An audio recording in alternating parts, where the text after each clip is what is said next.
야, 너 아재폰이라고 불린다며? 걱정 마. 그 억울함 내가 풀어줄게. 너무 상처받지 말고 들어. 너는 진짜 몸무게 조금 많이 나가는 거 빼고 진짜 너는 정말 멋진, 거의 완벽할 뻔한 진짜 이 시대 최고의 아재폰인 것 같아. 축하해. 견디고 듣다 보면 늘어가는 테크 지식. 오케이. 안녕하세요 여러분, 주연입니다. 제 채널에 항상 달리는 댓글 중에 하나가 주연님 메인폰은 뭘 쓰시나요? 이 질문인데 사실 알만한 분들은 이제 다 아실 겁니다. 진짜 찐 사용 후기, 진짜 메인폰으로 써보고 리뷰를 해야 돼서 그때그때 다르지만 요즘은 갤럭시 Z 폴드 4를 메인폰으로 쓰고 있어요. 저는 근데 이 폴드가 되게 예쁘고 뭔가 얼리어답터 같고 되게 힙하다는 생각을 했었거든요. 근데 이렇게 예쁜 폴드가 아재폰이라고 불리고 있다는 소식을 들었어요. 오 마이 갓. 이게 실제로 SKT에서 폴드4의 사용자 연령대를 조사했더니 30대 비율이 29%, 40대가 28%, 그리고 50대가 18%, 20대는 15%밖에 되지 않았다고 합니다.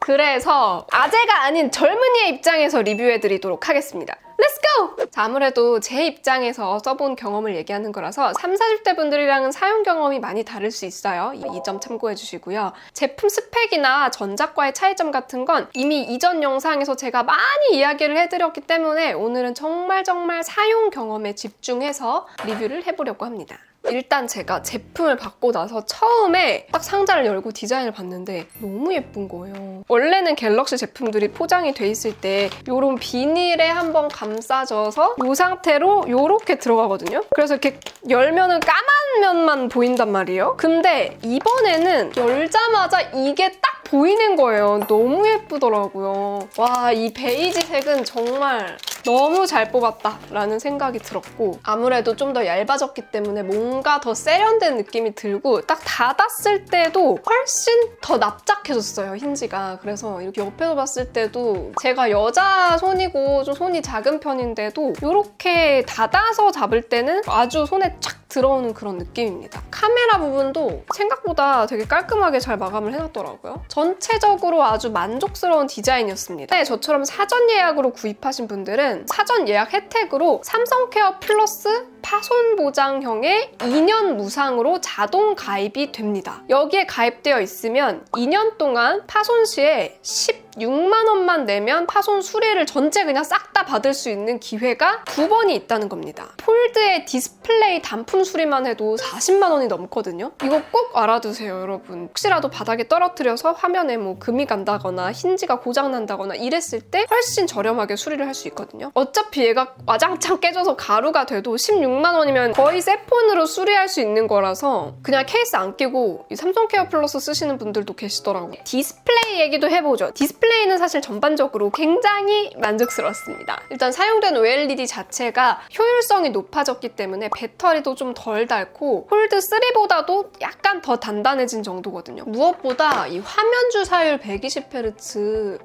너무 부드럽고 진짜 사용하는 재미가 있습니다. 그리고 사실 뭐 이런 화면 주사율도 좋고 다 좋지만 무엇보다도 화면 비율이 굉장히 마음에 들었어요. 일단 커버 디스플레이부터 보여드리면 가로로 조금 더 넓어졌어요. 그래서 이렇게 닫아놓고 사용을 할 때 아무래도 타자치기가 훨씬 편해졌거든요. 오타도 훨씬 덜 나고 조금 더 넓어지면 좋겠지만 그러면 또 이제 그립감이라든가 크기에 좀 문제가 생길 수도 있기 때문에 이 정도는 괜찮은 것 같다라는 생각이었고 많은 분들이 이 커버 디스플레이만 쓰는 경우가 있는데 저는 최대한 내부 디스플레이도 알차게 쓰고 있어요. 내부도 비율이 정사각형에 가깝게 수정이 됐거든요. 이 비율이 왜 좋냐면요. 영상 볼 때 진짜 편해요. 보통 아래쪽에 이렇게 정보가 나오고 위쪽에 영상이 나오는 경우들이 있거든요. 유튜브라든가 티빙이라든가 이런 플랫폼이 그렇죠. 이렇게 영상을 보면서 동시에 다른 걸 하기가 진짜 편해요. 영상 보면서 뭐 노트를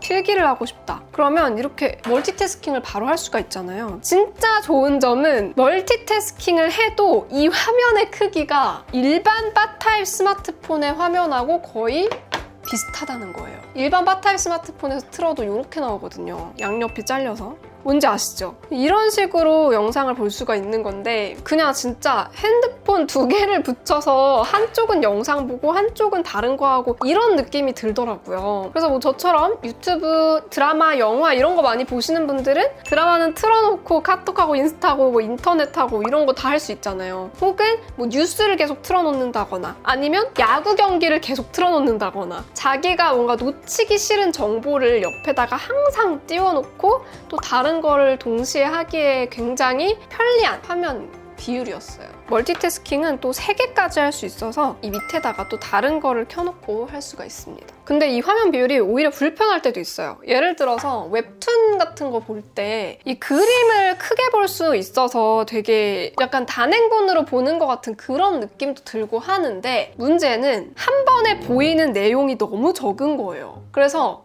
한 컷 보고 또 스크롤 내리고 한 컷 보고 스크롤 내리고 한 컷 보고 스크롤 내리고 한 컷 보고 스크롤 내리고 보는 내내 스크롤을 쭉쭉 계속 내려야 됩니다. 이런 인게임 영상도 이런 비율로 제작이 된 건데 이거를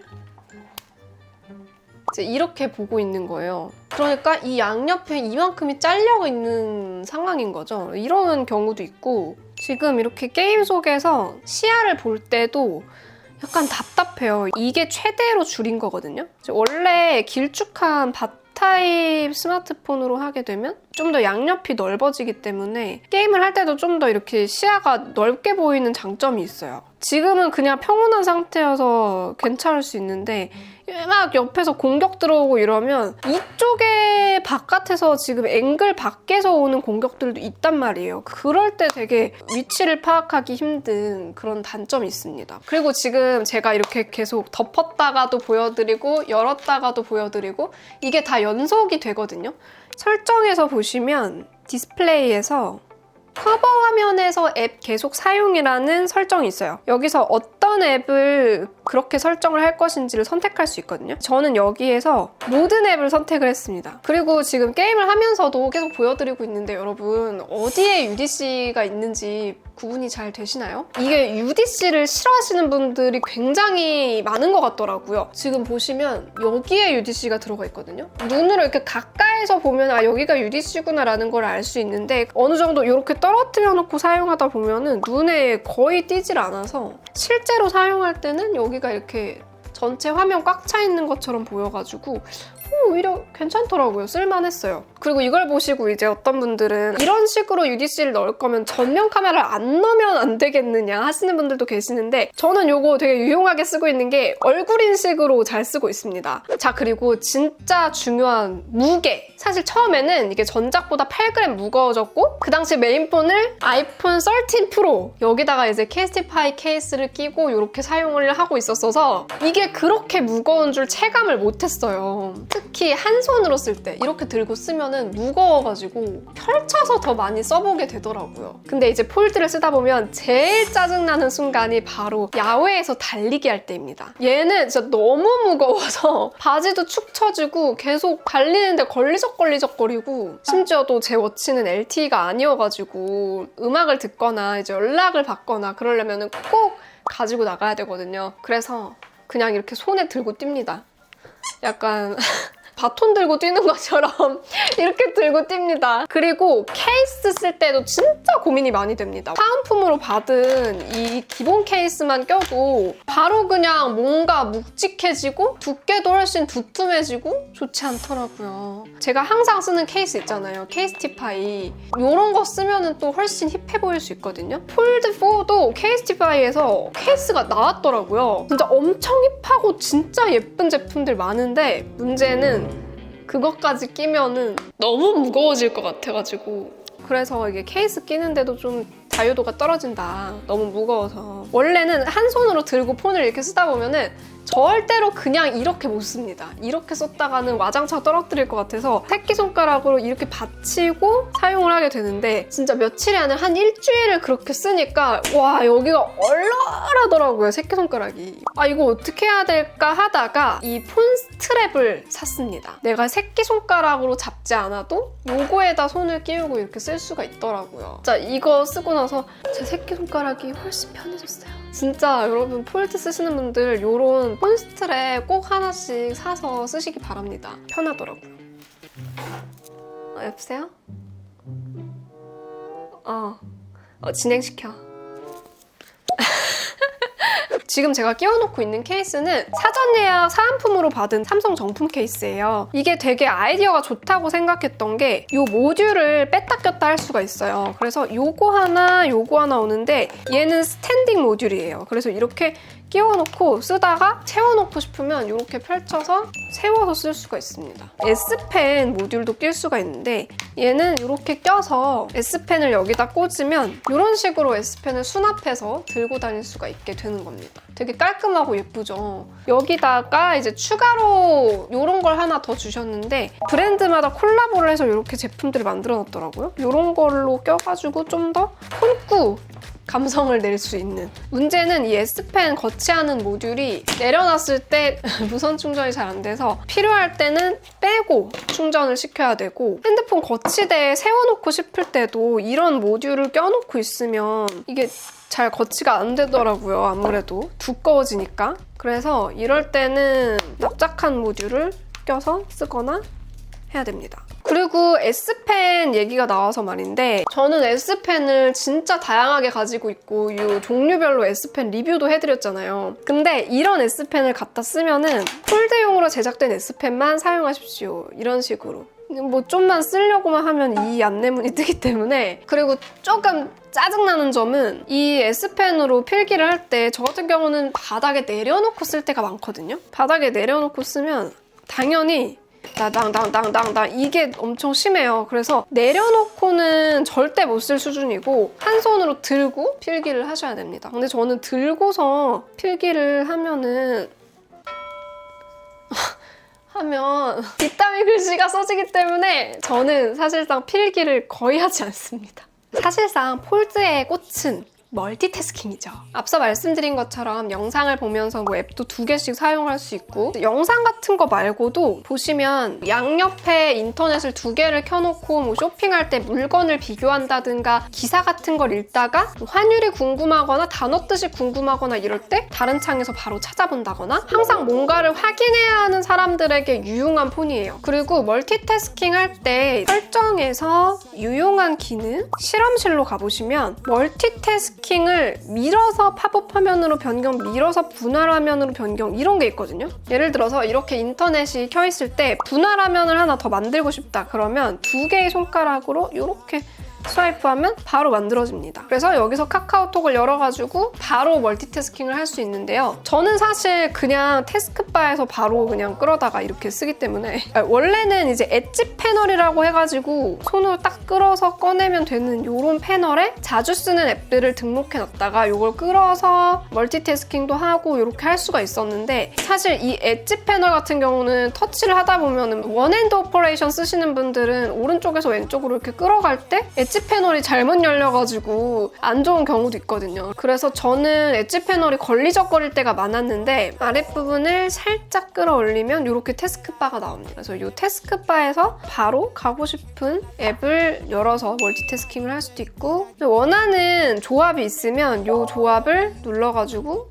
즐겨찾기에다가 태스크바에 저장을 할 수도 있습니다. 저는 이 태스크바 진짜 유용했습니다. 사실 이런 것 때문에 폴드 쓰는 거죠. 그리고 멀티태스킹 상태에서 이렇게 닫으면 이 경우에는 화면이 연속되지 않습니다. 그리고 저는 카메라가 진짜 만족스럽더라고요. 음식 사진도 너무 잘 나오고 거울 셀카도 너무 잘 나와서 친구들이랑 같이 이렇게 어디서 놀러 가서 사진 찍고 이러잖아요? 그러면 친구들이 이제는 사진은 갤럭시지 너 거 사진 진짜 잘 나온다 막 이러더라고요. 진짜 저는 지금까지 사람들이 하도 사진은 아이폰이지 이래가지고 다들 그렇게 생각하나 보다. 근데 나는 쓰면서 되게 좋았는데? 라고 생각을 했는데 실제로 제 친구들도 요즘에는 그런 말들을 많이 하더라고요. 물론 지금은 카메라를 이렇게 아이폰이랑 비교하자는 영상은 아니기 때문에 누가 더 낫다 이렇게 말하려는 건 아니고요. 저는 개인적으로 화사한 색감이랑 높은 화질 때문인지 사진들이 진짜 마음에 들더라고요. 그리고 예를 들어서 이렇게 인물 사진 모드로 찍 찍지 않은 사진도 후편집으로 인물 모드를 넣을 수가 있더라고요. 보통 여러분 거울 셀카도 셀카 어플로 찍으시는 분들 많잖아요. 근데 셀카 어플로 찍으면 인물 사진 효과를 그 셀카 앱에서 넣으면 되게 부자연스럽게 되는 경우도 많거든요. 이 갤럭시 앨범에서 점점점 3개 요거를 눌러보시면 인물 사진 효과 추가가 있어요. 그래서 이걸 눌러서 내 사진에다가 원하는 만큼 블러를 집어넣을 수가 있습니다.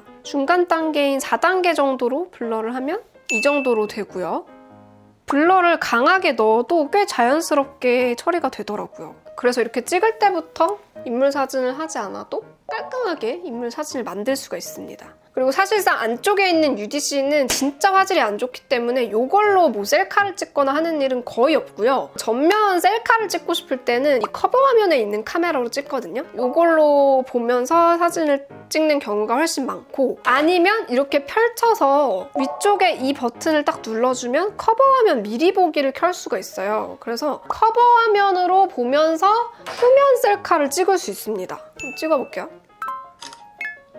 아무래도 높은 화질로 찍을 수 있다 보니까 좀 후보정하거나 그럴 때 편하겠죠? 근데 사실 저는 자주 안 찍어요. 이렇게 보면서 찍어야 되잖아요. 그래서 손으로 들고 있기도 되게 안 좋고, 사진 찍을 때 셔터 버튼도 못 누르니까 그냥 이걸로 해요. 그 자동 셔터로 하거나 카메라 설정에서 보면 김치 해서 찍는 게 있거든요. 음성 인식으로. 그런 방법을 써야 되는데 쉽지 않습니다. 근데 이제 얘도 이렇게 플렉스 모드를 쓸 수 있다 보니까 어디에 삼각대 없이 그냥 이렇게 세워놓고 사진이나 영상을 찍기에 되게 편하고, 이 전면 카메라로 이렇게 세워놓고 브이로그를 찍으면 모니터링도 큰 화면으로 할 수 있고 삼각대도 필요 없기 때문에 이렇게 해서 밥 먹는 거 찍어도 되고 이렇게 얘기하는 거 찍어도 되고 편하잖아요? 그래서 브이로거 분들한테도 꽤 유용하겠다라는 생각이 들더라고요. 배터리는 전작하고 동일한 4400mAh입니다. 스냅드래곤 1세대 A 플러스가 들어갔고, 거기다가 디스플레이도 에코 OLED가 들어가서 전력 효율을 높였죠. 영상 재생 시간 기준으로는 전작 18시간에서 20시간으로 2시간 정도 더 늘었습니다. 그런데 저는 사실 사용하면서 배터리가 닳는 속도는 여전히 좀 빠르다라고 느꼈어요. 제가 사용한 기록을 보시면 한 번 완충해서 13시간 정도 쓰는 것 같아요. 근데 문제는 이게 게임 같은 걸 전혀 안 한 상황이라는 거죠. 배터리를 많이 쓴다고 해봤자 영상 시청? 뭐 음악 듣기? 이 정도였는데 이렇게 쭉 닳거든요. 고사양 게임 같은 걸 많이 하시는 분들이라면 훨씬 더 배터리가 빨리 닳는다고 느끼실 거예요. 그리고 이번에도 방진 등급은 따로 받아두지 않았고 방수 등급은 무려 8등급입니다. 그래서 씻을 때나 목욕할 때도 옆에 두고 노래를 틀어놓거나 영상을 볼 수 있어서 좋더라고요. 그 밖에 뭐 삼성페이라든가 배터리 쉐어라든가 퀵쉐어라든가 이런 갤럭시에서 쓸 수 있는 유용한 기능들은 다 쓸 수 있어서 역시 편리하더라고요. 자, 이렇게 아재가 아닌 젊은이가 폴드4를 어떻게 썼는지 하나하나 정리를 해봤는데요. 일단 저는 무게만 빼면 전반적으로 굉장히 만족스러웠습니다. 유용한 기능들도 너무 많고 영상 시청하기에도 좋고 멀티태스킹 너무 편하고, 근데 이 무게가 너무 신경 쓰이더라고요. 아직 폴드는 무게를 더 많이 줄여야 되는 노력이 필요하지 않나 라는 생각이 들었고, 가벼운 폴드를 만든다면 기능 면에서는 지금보다 막 많은 혁신이 필요하진 않을 것 같아요. 그리고 막상 써보면서 폴드가 왜 30, 40대 앰비슈머들한테 인기가 많았는지 확실히 알겠더라고요. 평소 가격이나 성능을 꼼꼼히 따지지만 자기가 가치 있다고 생각하는 소비에는 비용을 아끼지 않는 소비자를 앰비슈머라고 하는데요. 아무래도 폴드가 여러 가지 정보를 실시간으로 확인하고 또 다른 작업들도 동시에 할 수 있다는 장점이 있다 보니까 난 이게 꼭 필요해 하시는 분들이 많았던 것 같아요. 특히나 폴드 유저들이 가장 많이 사용하는 앱 웹 서비스가 암호화폐, 스포츠, 클라우드 게이밍 같은 게 순위에 올라 있다고 합니다. 진짜 이 통계에서 딱 보여주는 것처럼 암호화폐나 주식 동향 이런 걸 실시간으로 확인해야 되는 사람, 혹은 스포츠 중계를 실시간으로 계속 보는 걸 좋아하는 사람, 그렇게 다른 걸 보면서 동시에 평소 핸드폰 쓰던 것처럼 카카오톡도 하고 인터넷도 하고 이렇게 멀티태스킹을 하셔야 되는 분들, 그리고 큰 화면으로 게임하시는 분들, 전기차 같은 테크 분야의 소식이 좀 빠른 얼리 어답터 분들이 주로 구매를 하시고 사용하시는 것 같아요. 사실 저는 폴드도 되게 꽤 힙하다라고 생각을 했지만, 나는 MZ세대에서 빠르게 뭔가 나의 컨텐츠도 찍고 나를 인플루언서로 만들 수 있는 컨텐츠도 찍고 올리고 소통하고 또 휴대성 좋게 막 들고 다니면서 브이로그도 찍고 이렇게 하실 분들이라면 오히려 플립이 더 낫다는 생각이 딱 들었어요. 폴드 사용하는 동안 너무너무 즐거웠고 새끼손가락은 너덜너덜 거리지만 정말 좋은 경험이었고 너무 유용했어요. 그럼 저는 다음번에는 플립 리뷰나 아이폰 언박싱으로 한번 돌아오도록 하겠습니다. 다음 영상에서 또 만나요. 안녕!